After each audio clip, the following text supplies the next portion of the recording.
Hey, everybody. Here's a fun fact for you. Did you know that in 1932, Australia went to war against giant birds? And here's the shocking part. The birds won. Yes, this is a real event in history, known as the Great Emu War. Today, let's dive into how one of the most unusual wars in history started, what actually happened, and why it ended in total embarrassment for the Australian Army. Now, before we begin, I want to talk about how we make these videos. You see, we take great pride in our work, and we want to give credit where credit is due. All the archival photos and footage you see in our videos are sourced from reputable archives around the world, including the Library of Congress, Getty Images, and various national museums. We have a team dedicated to finding the best and most relevant visuals for each topic, ensuring that our videos are not only informative, but also visually appealing. If you have any questions about our sources, feel free to reach out to us and we'll be happy to provide more information. Now, without further ado, let's get started. Let's rewind to 1932.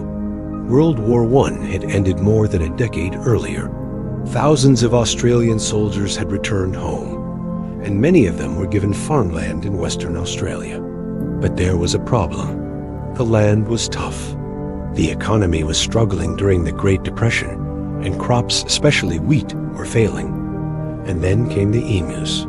For those who don't know, emus are massive, flightless birds, almost 2 meters tall, fast, strong, and very hard to catch. After their breeding season, around 20,000 emus migrated into the farming regions of Western Australia, and they started eating crops. For the struggling farmers, this was devastating. And so, they asked the government for help. And the government's answer, send in the army. In November 1932, a small military force was dispatched. It included soldiers armed with Lewis machine guns, each capable of firing hundreds of rounds per minute. Their mission, eliminate the emus. At first, it sounded easy. How hard could it be to defeat a bunch of birds? On November 2nd, the soldiers spotted about 50 emus gathered near farmland. They set up their guns, took aim, and opened fire. But here's the twist: emus are not ordinary birds. They scattered immediately, running in every direction at nearly 50 kilometers per hour. The soldiers barely hit any. A war veteran even described them like this: they commanded like Zulu warriors. Every time we lined up to attack, they sent out small groups, while the rest slipped away. Within days, the soldiers fired thousands of rounds and only killed a few dozen emus. The rest escaped. The Australian Army quickly realized these birds were organized.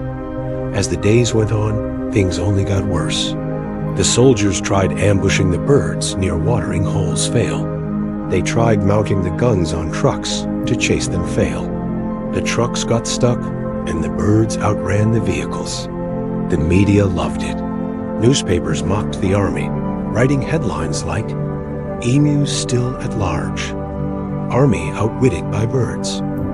Can you imagine the headlines today if a bunch of emus were running away from an army? What would they write? Let us know in the comments. By the end of the campaign, the army had used over 10,000 rounds of ammunition and the official number of confirmed emu kills. So what happened next? The farmers were left frustrated, still dealing with emus destroying crops. Eventually, the government switched strategies. Instead of soldiers, they introduced bounties. Farmers were paid for each emu they killed themselves. And guess what? That worked much better than the military campaign. But the legend of the Great Emu War stuck forever. Even today, it's remembered as one of history's most bizarre and embarrassing military operations. It's often brought up in memes, comedy shows, and even history classes as an example of how sometimes, no matter how powerful your weapons are, nature still wins.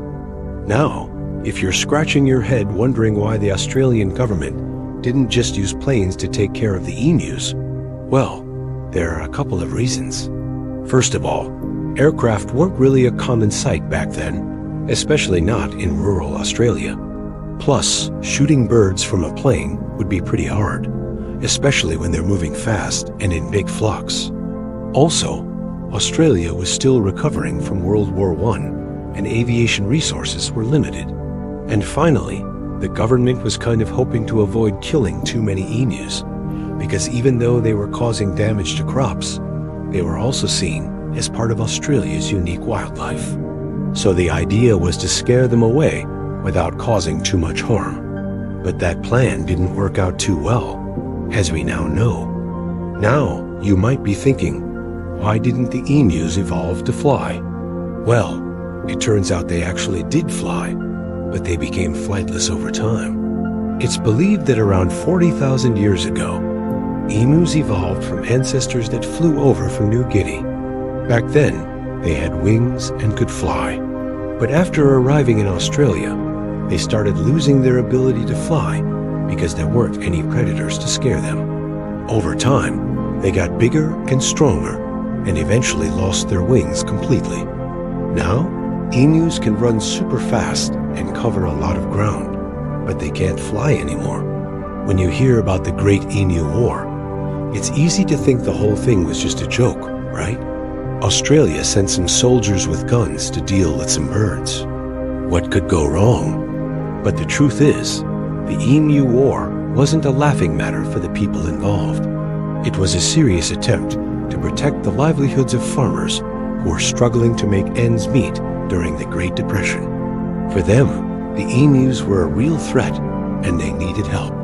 And when the army was called in, it wasn't a joke to them either. Soldiers took their mission seriously and were genuinely confused and frustrated when they could not seem to make any progress against the emus. But sometimes things don't always go according to plan, even if you're armed with guns. And let's not forget about the emus. They didn't start the war, but they certainly defended themselves well. Emus are impressive creatures, and it is amazing to see how they survived and thrived despite the challenges they faced. The Emu War may seem funny now, but it is a reminder that nature is unpredictable, and sometimes we just have to accept that we can't control everything. So the next time you see a bird, remember, it might be more capable than you think. But hey, let's keep it real. This story wouldn't have made it into history books if it wasn't for the Great Depression. Those were tough times, and the farmers were desperate. The Emu War was just one small part of a much bigger and more complex story. So if you want to learn more about the Great Depression and its impact on Australia, it's definitely worth doing some more reading. Who knows? Maybe you'll discover even more crazy stories that will blow your mind. And if you're already blown away by the weird and wacky things that happened in the past, be sure to give this video a thumbs up. Because the more people who show interest in history, the more likely it is that these crazy stories will continue to be told. All right, folks, we've come to the end of another wild ride through history. The Great Emu War might seem like a silly footnote in the grand scheme of things, but it tells us a lot about our relationship with the natural world. Sometimes we think we're so smart and advanced, we can conquer anything, even giant flightless birds. But Mother Nature has a way of humbling us and reminding us that she has always got a trick up her sleeve. The Emu War was a wake-up call for Australia and a lesson for us all. No matter how powerful we think we are, we gotta remember to respect the natural world because it's always full of surprises. So what do you think?